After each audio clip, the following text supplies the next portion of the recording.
I suppose for those who are joining us for the first time and perhaps don't necessarily know me, I always like to introduce myself first of all. So my name's Jack. I'm a specialist IT recruiter for the MCS group, and I operate heavily across the GB market. I suppose like our ultimate goal has always to become really embedded with the communities that we operate in, whether that be the south of England, USA, Ireland, or Northern Ireland. We love to really get involved and support the tech communities. One of the best ways that we can do this is by telling the stories of some of the most successful and high potential companies and clients. So today we have Loveridge. He's the CEO at Propflo. And I suppose, first of all, thanks for hopping on with me this afternoon. Great to have you on. Yeah, good. Thanks for inviting me, Jack. Really a pleasure. No, all good. And I suppose, if you want to get us started, that's going to really annoy me. Could you tell me a little bit more about Propflo and I suppose your story as an individual as well? Yeah, so I mean, I'm really passionate about helping people to better manage and make more sustainable decisions about their properties, about their homes, and really that stems from residential property contributes about 20% to global carbon emissions. But I think during since the war back in February, energy's been weaponized, and energy efficiency has been really high up on the agenda, and it's got made it more into sharp relief about how important having more energy efficient stock is, because it means we can't be blackmailed by countries like Russia. We import over 100 billion of energy, and that's our wealth going out of this country. So the more energy efficient our stock can be, the wealthier, the more secure we are, and the more we can combat climate change. So Propflo, I founded Propflo really to try and tackle this, and our approach is to work with mortgage and property businesses, so mortgage lenders, brokers, and estate agents in particular, to make their stock more energy efficient, so their customers' stock more energy efficient. So what does that entail? It means we help them analyze their portfolios, so understand what the opportunities and challenges are. We then have some engagement tools for their customers, so they can go through and select the improvements that need to be made, and link that directly to national suppliers. And then we help them monitor the ongoing impact of that as well, so they can benchmark themselves and show progress towards decarbonising their stock. And really just a bit of background on me. So I started off in the public sector in change, transformation, and innovation across customer services, housing. I even worked on the Olympics at one point. I was then inspired to start a company, a smart home company for large landlords. So that helped to scale devices and AI-based insights across particularly the public sector, so social housing, but it's also applicable to the private sector as well. I ended up scaling that and selling it to a global Irish-based company, actually, Jack, Southern Ireland, not Northern Ireland. And then once I had exited that company fully, I got itchy feet and got the taste for entrepreneurship, so decided to start Propflo. Fantastic. Thanks for the overview.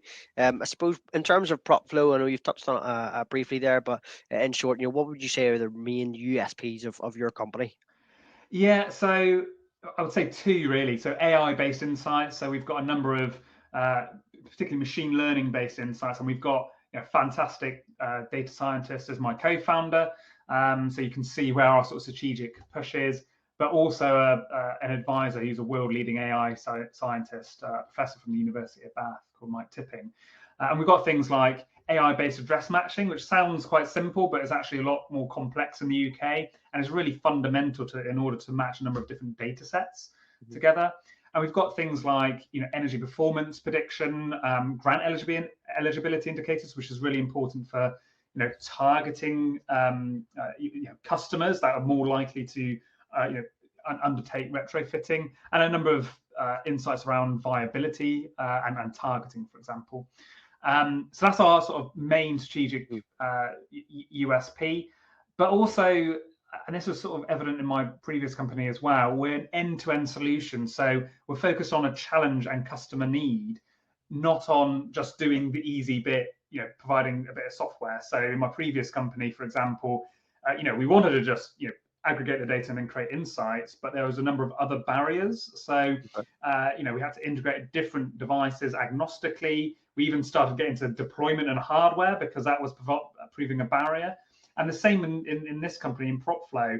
We're not just, it's about making it work for the customer, which might not necessarily just being, supplying one set of insights, for example. It's what's the whole end-to-end journey for that customer. So I think I heard once that people were sort of making fun of Amazon. They're not a real software or internet business because they've got warehouses, but really that warehouse was actually a part of making an end-to-end solution for that customer. So I think that's our sort of two main differentiators, and one's sort of a cultural thing, and another bit is sort of like AI. We were into AI before it was cool. Basically, we know what we're doing on that point. Fantastic. I suppose next thing for myself then, in terms of I suppose our audience, typically, like I mentioned to you before, it's going to be technologists and stuff like that. So I suppose if we're going to get into the nitty gritty, what types of technologies are actually used in Propflo, and if you could give us some examples of perhaps some of the projects that you work on or perhaps might work on in the future. Yeah, so our primary application is a React app with TypeScript, and that's hosted on Google Cloud. We use Postgres SQL database instances as well. Our data pipelines are orchestrated using Apache Airflow, and that feeds BigQuery, our BigQuery data warehouse. And we primarily use Python for any machine learning models that we've developed. And all of these are really used on. We've got three core products. One is, we call it Portfolio Audit, which is essentially an analysis tool for lenders or lettings agents, for example. Then we've got two more customer-focused, consumer-focused tools, which lenders, for example, can send to their customers. So one is a retrofit tool called Greenval, which takes consumers through that end-to-end journey to retrofit their property. And then we've got something called our Home Hub, which essentially the Greenval tool feeds that Home Hub. So once you've selected your improvements, how do you manage that then going forward? And we've got a number of other insights on the property. So how do you engage that consumer, not beyond just the retrofit piece, and actually in their whole sort of net zero journey? So those are sort of the three core products, and what we're working on, obviously, we're continuously, iterating our AI-based insights and creating new ones. So that's sort of like a primary focus.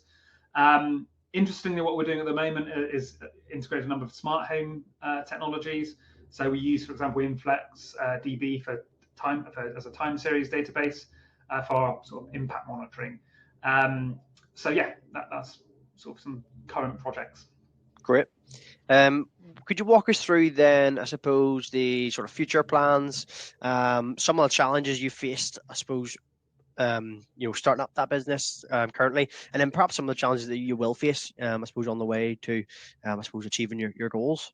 Yeah, so I think currently we're getting some good traction and we're starting to scale up. So really, future plans are around, how do we transform the business to go from sort of founder-led sales and an early stage company into an actual scale-up company. So we're just at that inflection point now, and that's quite an exciting time.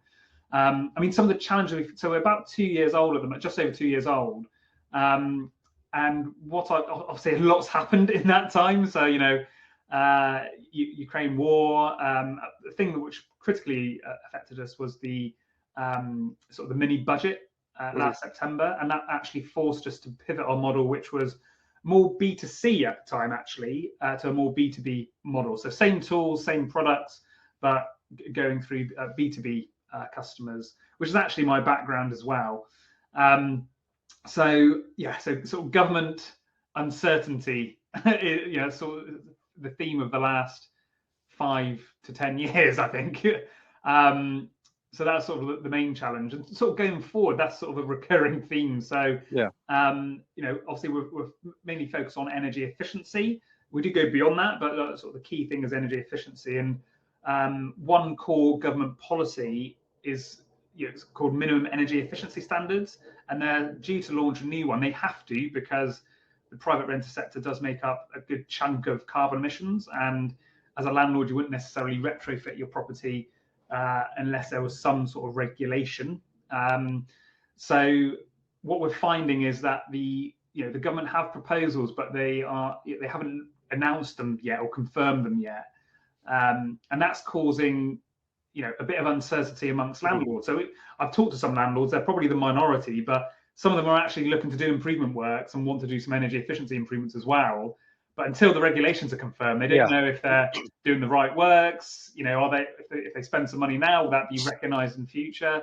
So even if they have a lower, a more flexible date for a deadline to do these retrofit works for private landlords, just having that not having it confirmed is just causing a delay in people that actually do want to retrofit their homes. So I think just having some certainty there would really help. And like I said, just going forward, how do we transform our team, our processes, our sort of internal processes to scale up with our customers? I think that's sort of the main challenge, really. Yeah. Okay, fantastic. I suppose, look, final question for me. You succeeded in the space before, so it really makes sense to ask you this. What advice would you give to a startup or someone like yourself looking to start their own company? Yeah, so I think I've got 3 points here.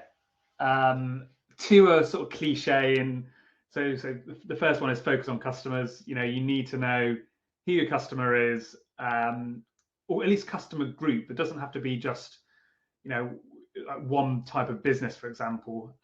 But you need to understand what the problem is and how that they feel that pain. And ultimately, they can fund your business. The best growth funding is through customers, right? The next one is sort of cash is king. So just there's a load of free tools you can get on. Startup programs will give you lots of free credits. Just conserve cash as much as you can initially. Try to get like I said, customer revenue, customer funded as much as possible, and just conserve that cash really. Although don't be afraid to on strategic pieces spend it when you need to. And then the third one is really to having said the first two, is not to forget a long-term strategy. So I mean, we even I wouldn't say we rejected a customer, but we almost priced ourselves out of getting a contract with a customer recently because we were potentially going down a rabbit hole without focus. It would take us away from our strategic direction. So you can't just sort of chase money and then forget what you've started the business for, or it sort of does you over sort of a couple of years down the line and you haven't got a business anymore because you took that early cash, which was easy.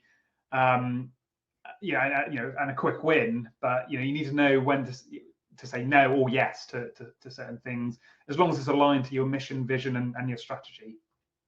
Of course. Okay. Look, thanks very much for coming on. It's great, obviously, to have you on, and also to hear some of, I suppose, the valuable insights into how you guys operate. I'm excited to see how you guys grow. As always, look, I'm going to tag the company in the post as well as yourself, and also like a wee website link for anyone who wants to obviously check you guys out as well and see what you guys do in a bit more detail. And no, aside from that, thank you very much. Brilliant, thanks. It's been fun, and thanks for inviting me again, Jack. No problem. Appreciate it. Thanks very much. Thank you. Cheers.